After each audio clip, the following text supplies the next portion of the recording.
O Senhor esteja conosco. Ele está no meio de nós. Proclamação do Evangelho de Jesus Cristo, segundo Lucas. Glória a vós, Senhor. Naqueles dias, Maria partiu para a região montanhosa, dirigindo-se apressadamente a uma cidade da Judeia. Entrou na casa de Zacarias e cumprimentou Isabel. Quando Isabel ouviu a saudação de Maria, a criança pulou no seu ventre e Isabel ficou cheia do Espírito Santo. Com um grande grito, exclamou: Bendita és tu entre as mulheres, e bendito é o fruto do teu ventre. Como posso merecer que a mãe do meu Senhor me venha visitar? Logo que a saudação chegou aos meus ouvidos, a criança pulou de alegria no meu ventre. Bem-aventurada aquela que acreditou, porque será cumprido o que o Senhor lhe prometeu. Então Maria disse: A minha alma engrandece o Senhor, e meu espírito se alegra em Deus, meu Salvador, porque olhou para a humildade de sua serva. Doravante todas as gerações me chamarão bem-aventurada, porque o Poderoso fez grandes coisas em meu favor. O seu nome é santo, e sua misericórdia se estende de geração em geração aos que os respeitam. Ele mostrou a força de seu braço, dispersou os soberbos de coração, derrubou do trono os poderosos e elevou os humildes. Encheu de bem os famintos e despediu os ricos de mãos vazias. Socorreu Israel, seu servo, lembrando de sua misericórdia, conforme prometera aos nossos pais, em favor de Abraão e de sua descendência para sempre. Maria ficou 3 meses com Isabel, depois voltou para casa. Palavras da salvação. Glória a vós, Senhor. Louvado seja nosso Senhor Jesus Cristo. Assim seja louvado. Então, em 1950, o Papa Pio XII estava exercendo seu pontificado e, lógico, depois de discutirem, né, sobre a questão da Virgem Maria ter ou não, né, tido a graça de ser assunta ao céu, porque assunção significa subida, né? Ela foi carregada, na verdade. A ascensão de Cristo, ele vai sozinho, sem precisar de ajuda de ninguém, né? E a assunção, ela é elevada, né? Alguém que vem e pega e leva, né? E assim a igreja acredita.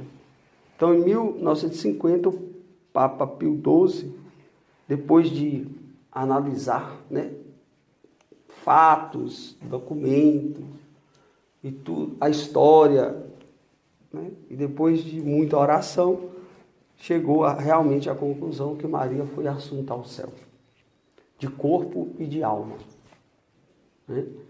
Ela que teve e tem o privilégio de ser a mãe de Deus. E nada mais justo, né? Nada mais justo. Quem não podendo fazer o melhor para a mãe não vai fazer. É mais do que justo. Então, é inquestionável, né, este dogma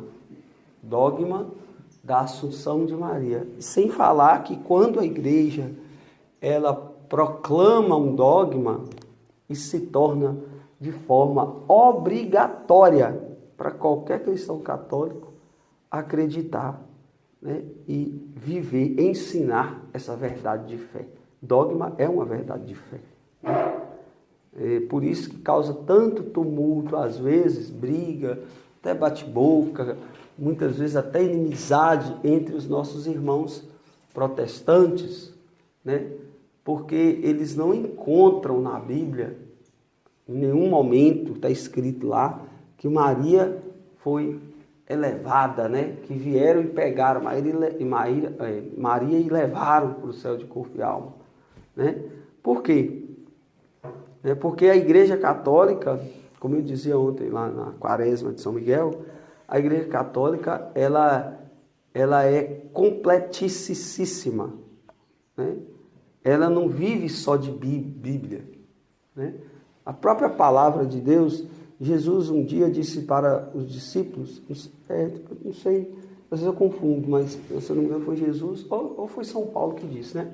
Disse assim, se fosse para colocar tudo que nós vimos, São Paulo dizendo, se fosse para colocar tudo que nós vimos e tudo que nós presenciamos, não caberia nos livros do mundo inteiro.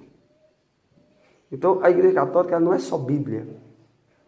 É porque também é muita ignorância do ser humano pensar que, vamos colocar aí, só 3 anos de ministério de Jesus Cristo vai caber num livro daquele tamanho. Né? É muita ignorância. Então, a Igreja Católica, ela é riquíssima por conta desta beleza, né, que é realmente a tradição que vem passando, né, verbalmente e muitas vezes escrito, né, as Sagradas Escrituras, né, e por fim o magistério da Igreja, que são, né, nada mais nada menos, que inclui também os dogmas, que são as verdades de fé, né? Então nós não precisamos, eu sempre digo isso, né? Nós não precisamos discutir com ninguém. Se a pessoa quiser discutir com a gente, ela vai discutir sozinha. Porque não existe discussão sozinha. A gente vai só ouvir.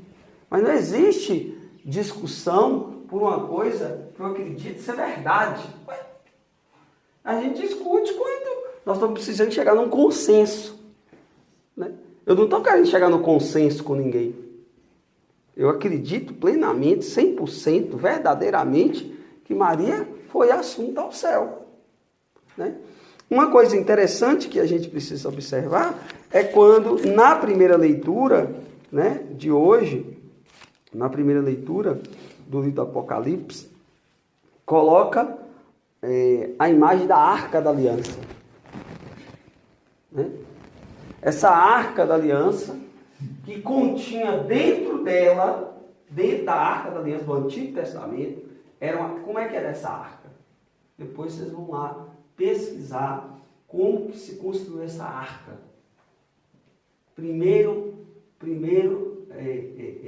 objeto que se construiu, uma madeira, presta atenção, a madeira da arca, madeira incorruptível. O que é incorruptível?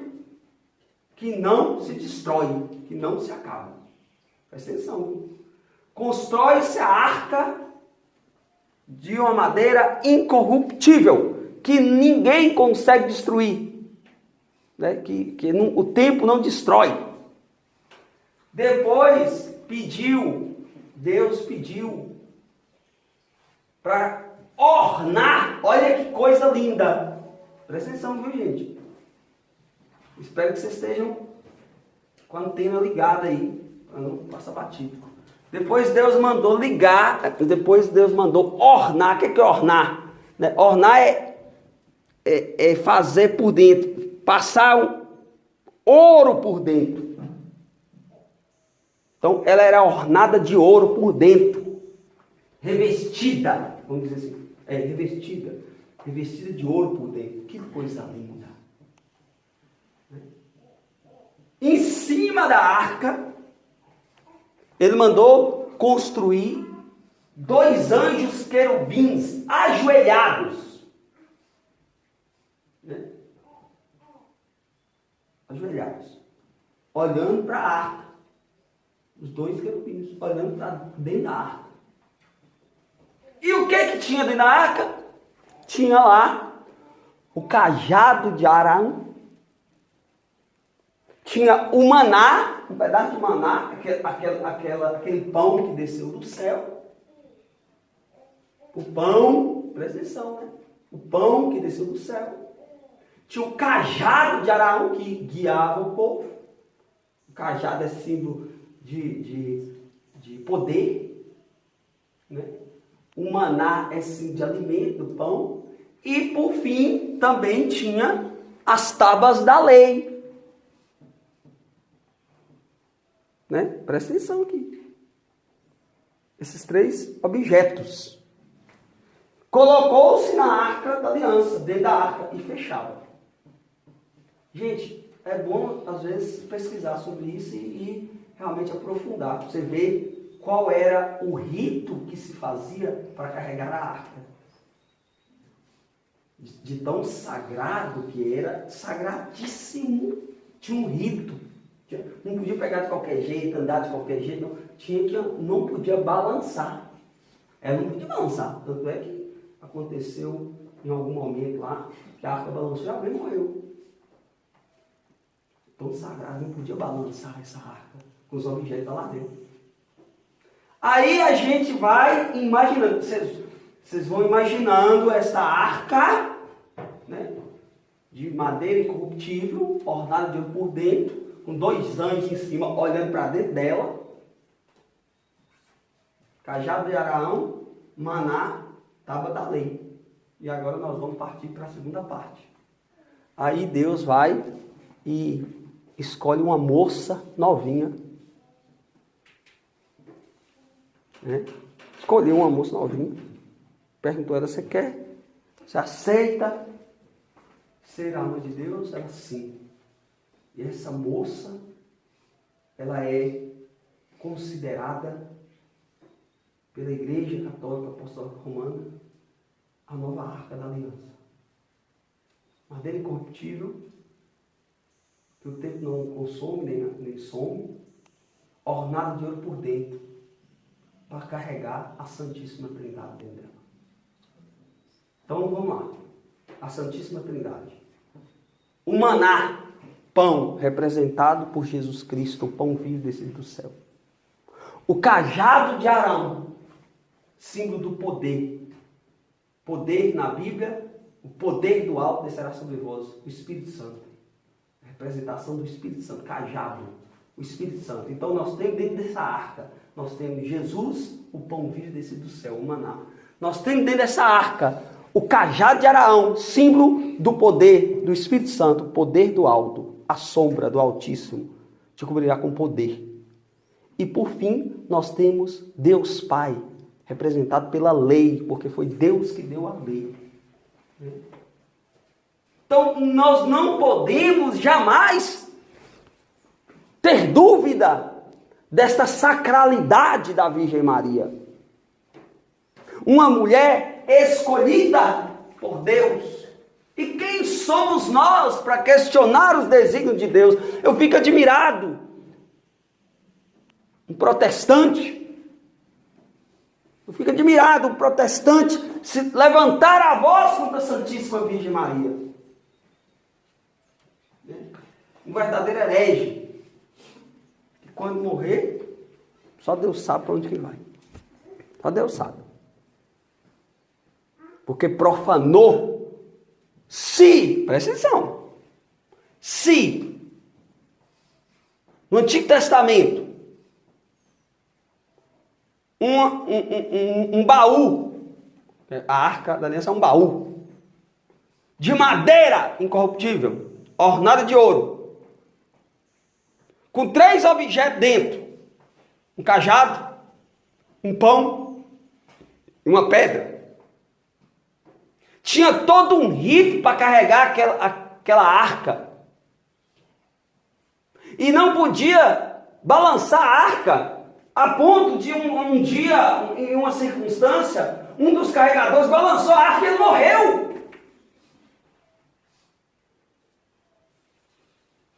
Porque tinha todo um rito para carregar aquela arca.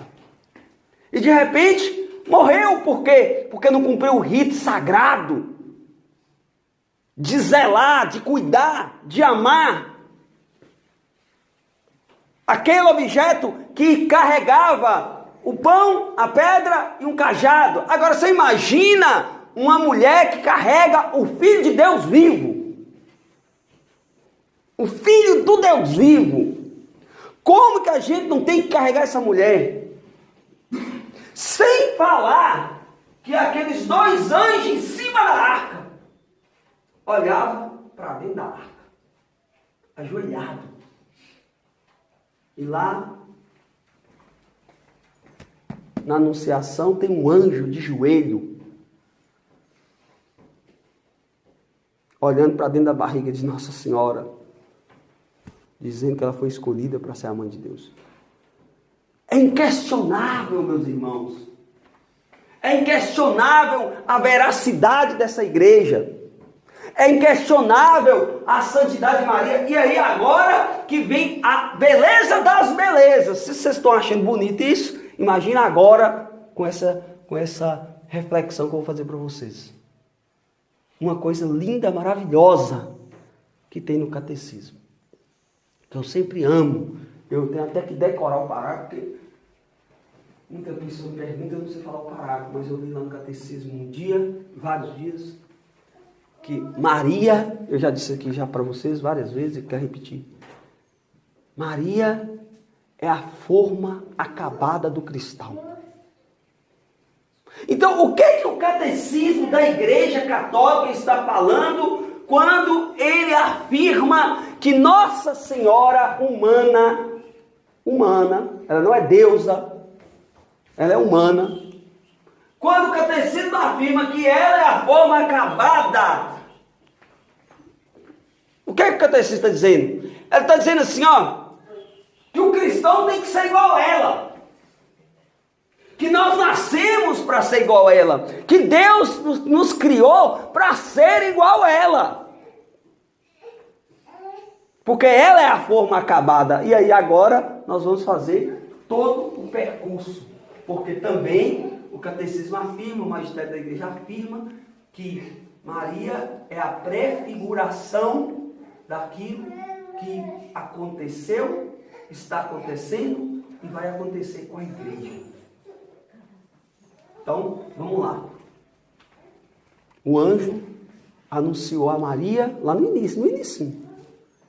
E escolheu Maria para poder carregar Jesus. Beleza. Um dia a gente estava lá de qualquer jeito e nós recebemos um chamado para poder carregar Jesus. E aí depende do sim de cada um. Sim. Eu dei sim, você deu sim, o outro deu sim. Sim. E no sim que nós demos, o que é que nós pensamos? Meu Deus, e agora? Como que vai ser? O que é que eu vou fazer de minha vida? Foi exatamente isso que aconteceu com Nossa Senhora. Quando o anjo falou assim, você foi escolhida, você foi chamada para poder gerar o Santo dos Santos. Ela falou, meu Deus, e agora? Como que isso vai acontecer?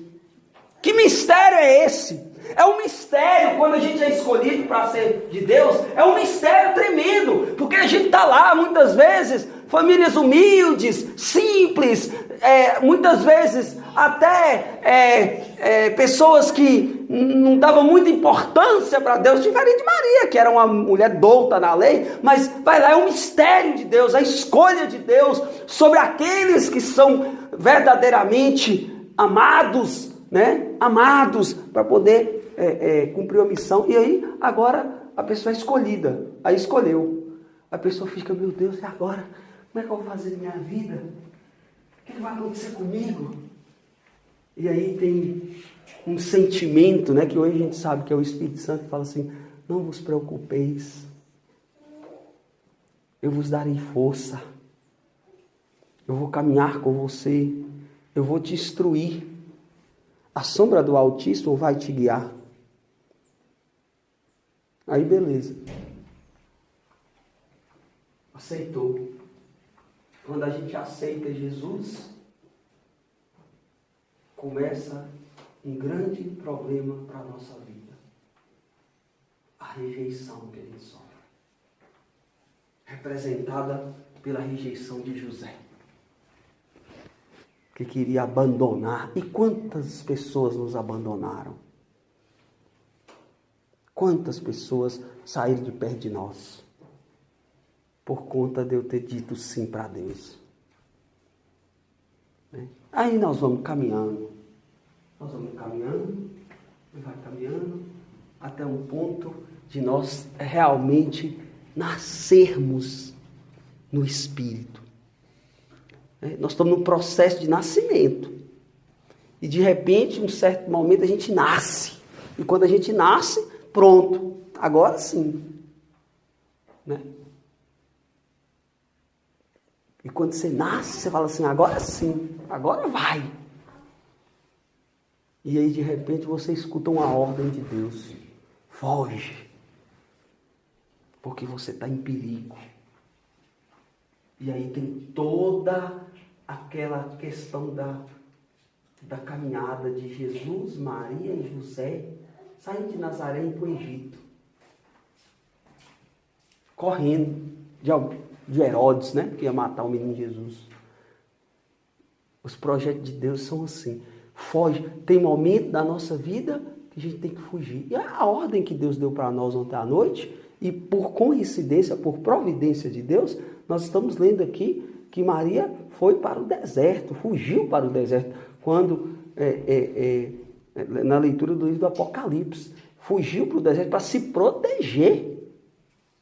E foi a ordem que Deus deu para nós. Nós estamos no tempo de nos proteger. Satanás tem ceifado a vida de muitas pessoas com essa pandemia. Mas Deus fala assim, olha, foge para o Egito, fica lá, até que eu mande você sair de lá. Então a ordem de Deus para nós é realmente nos cuidar, fugir deste momento terrível.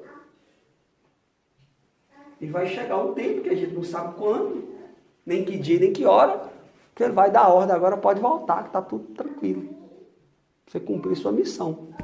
A caminhada da gente é feita dessas ordens de Deus. Né? Nossa Senhora recebeu a ordem por meio de São José, e no sonho, né? É igual Estevão quando está nas orações, Deus só fala com ele em sonho, que ele só dorme. Qualquer momento de oração ele está dormindo, e Deus só fala com ele em sonho.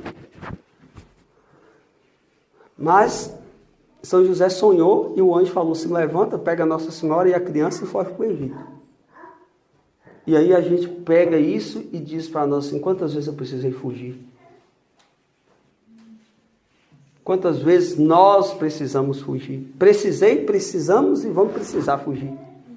Para nos proteger do mal, para nos proteger daquele que quer nos matar. Matar não só o corpo não, matar a nossa alma, o pecado. Mas aí, o tempo de voltar, voltou. E quando volta, aí a gente continua a missão. Né? Quando a gente pensa que vai ser tudo tranquilo, aí tem que viver tudo na alma, né? A gente vive tudo na alma. Nossa Senhora viveu tudo na alma. Nossa Senhora é a forma acabada do cristão. Ela viveu tudo na alma, né? Ninguém vai ser crucificado. Pelo menos, né? Não vai ter essa graça de ser flagelado, coroado de espinhos, pregado os pés e as mãos. Né? Se Maria representa todo o percurso da igreja, e a igreja é o povo de Deus, somos nós vamos viver todos os passos que ela viveu. Né? Nós vamos trilhar o caminho que ela trilhou, e agora a Virgem Maria sofre as dores na alma, e isso acontece conosco, quando nós vemos a situação do que nós estamos presenciando, sofrendo na alma. E aqui a gente lembra sempre de Bento XVI, né? Quando ele diz que o martírio é a ridicularização de pessoas pagãs, que não são tementes a Deus, que não entendem o projeto que Deus tem para o ser humano, que o fim último do ser humano é Deus, que tudo que nós fazemos na nossa vida tem que ter fim último em Deus, porque senão não tem sentido, porque a Nossa Senhora, tudo que ela fez, o fim último era Jesus, o fim último era seu Filho amado, e assim foi e assim será, né? E voltando aqui um pouquinho, que eu esqueci de falar sobre a Arca da Aliança. Quando Deus colocou aqueles 3 objetos lá, Qual foi o intuito dele colocar aqueles 3 objetos lá? Lógico que é a prefiguração do Pai, do Filho e do Espírito Santo, da Santíssima Trindade. A partir do momento que se criou a Arca da Aliança, a partir do momento que guardou esses objetos lá, qual era a ordem? Tudo que vocês pedirem diante da arca, vocês vão receber. Olha aí, gente. Tudo que vocês pedirem, todo mundo que se ajoelhava diante da arca, de madeira incorruptível, de ouro, uma pedra, um pão, um cajado, um pedaço de pau. Todo mundo que se ajoelhava para pedir alguma coisa, era atendido. Quem é que atendia? Era a madeira e o ouro ou eram os objetos que estavam lá dentro? Gente, é muito claro. Olha que Satanás obscurece a mente humana para não entender. De tão fácil de entender. E de tão bonito de se ver, a ponto da gente ficar até emocionado de poder ter essa graça de descobrir os mistérios que Deus nos dá. E aí todo esse percurso, né? Volta para Nazaré, ali naquela região começa toda aquela polêmica, né, de Jesus evangelizando, curando, libertando, né, uma polêmica doida que os judeus, né, os saduceus, os fariseus, doutores da lei, tramando para pegar Jesus. E deve ser tão desagradável a mãe saber que tem gente tramando para pegar o filho, uma dor na alma. É o que a gente sente. Essa dor na alma que muitas vezes a gente tem, né, de sermos perseguidos verbalmente, porque fisicamente ainda, graças a Deus, não sei nem se é graças a Deus, infelizmente, ainda nós tivemos a graça. Por fim, né, no ápice do sofrimento humano, interno, na alma, uma espada transpassa a alma.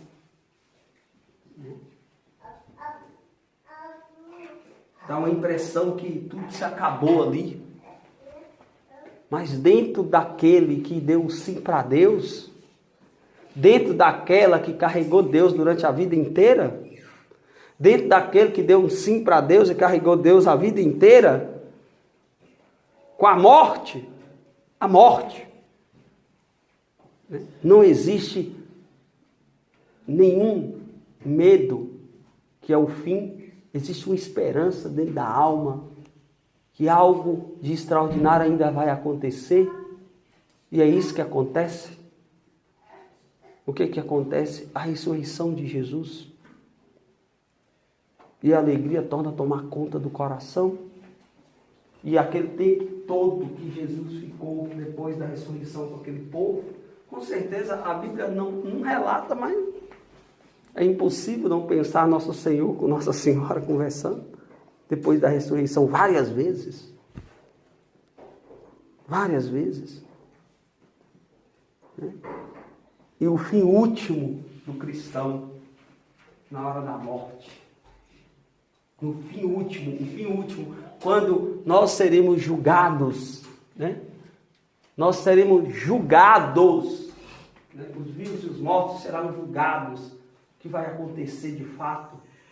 O que vai acontecer é a mesma coisa que aconteceu com Maria. Nós vamos ser elevados ao céu de corpo e alma. Assim a igreja ensina, nós seremos elevados de corpo e alma, como a prefiguração de Elias e Enoque, que são arrebatados de corpo e alma. Né? Se você fazer essa trajetória, se tiver a sensibilidade de observar todo o caminho que essa bendita, aqui, né? A Isabel fala bendita, né?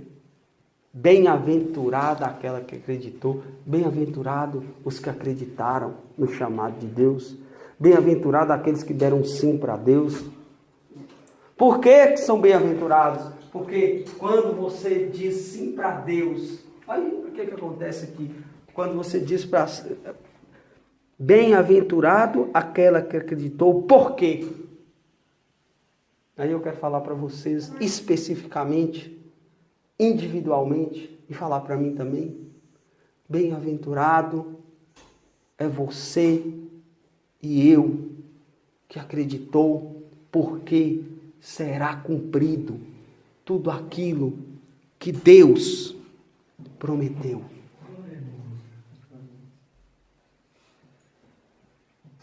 Olha que coisa linda, gente. Nós, todos nós, estou dizendo nós, eu estou dizendo também aqueles que deram sim, não só nós que estamos aqui. Você que um dia deu um sim para Deus e que tem sustentado esse sim debaixo de muito sacrifício, como a Virgem Maria. Você e eu, nós estamos debaixo de uma poderosa promessa. E na festa da Assunção de Maria, que a igreja transfere para o domingo, de tão sagrada que é,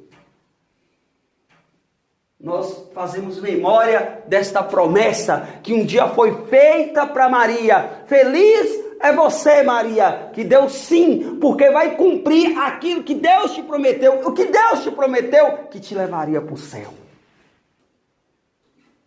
Não existe nenhuma promessa. Deus não prometeu carro de luxo para Maria. Deus não prometeu roupa de luxo para Maria. Deus não prometeu casa boa, com piscina, com sauna para Maria. Deus não prometeu sandálias caras para Maria. Deus não prometeu escovinha chapa todo dia para Maria. Deus não prometeu nada da terra para Maria. A única coisa que Deus prometeu para a Virgem Maria foi o céu, e cumpriu. E assim vai cumprir para nós também. Olha, Maria vai cumprir para nós também. Feliz de você que deu um sim para Deus. E que tem sustentado esse sim dia e noite, debaixo de uma poderosa promessa. Qual é a promessa? Ele vai cumprir tudo aquilo que te prometeu. E qual é a promessa? Qual é a promessa, meus irmãos? Mateus capítulo 10. Vocês terão 100 vezes mais do que abandonaram, e no fim da vida, a vida eterna. Oh, maravilha! Você imagina a promessa que Jesus fez para aqueles que abandonaram tudo? Vocês vão receber 100 vezes mais aqui na terra. Mas aí todo mundo fica... Ei! Mas aí vem a poderosa, né? Mais do que 100 vezes mais. Por fim, muito mais do que 100 vezes mais aqui na terra, é a vida eterna. Porque nada adiantaria a gente ganhar 100 vezes mais aqui na terra e no fim da vida a gente queimasse no fogo do inferno. Eu e você, nós estamos carregando pelo sim, pelo fiat, pelo faça-se que nós demos a Deus e temos que dar todos os dias. Nós estamos carregando uma poderosa promessa. Bem-aventurado é feliz. Felizes são vocês que acreditaram, que deram sim, porque vocês estão carregando a mesma promessa da Virgem Maria. Vai se cumprir tudo aquilo que Deus vos prometeu. E o que Deus te prometeu foi o que aconteceu com Maria na festa de hoje. Você vai ser elevado aos céus.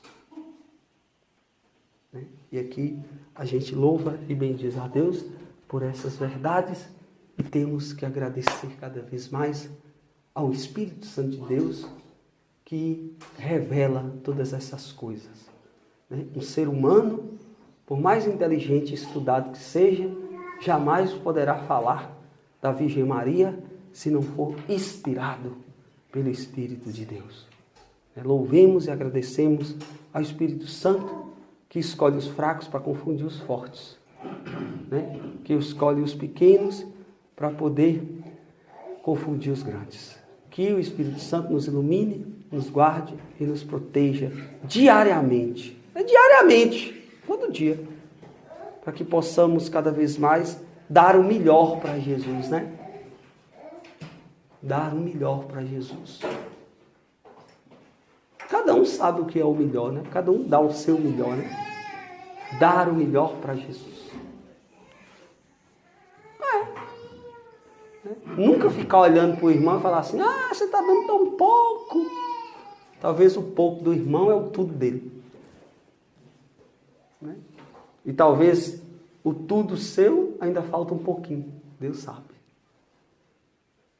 Né? Vamos respeitar devidamente a posição de cada um, na condição que cada um está, acreditando plenamente que nós seres humanos, você e eu que está aqui nessa celebração, principalmente, porque o julgamento começará por aqui de dentro. Nós precisamos acreditar que cada um, na particularidade, está dando o melhor para Deus, assim como a Virgem Maria. Louvado seja nosso Senhor Jesus Cristo.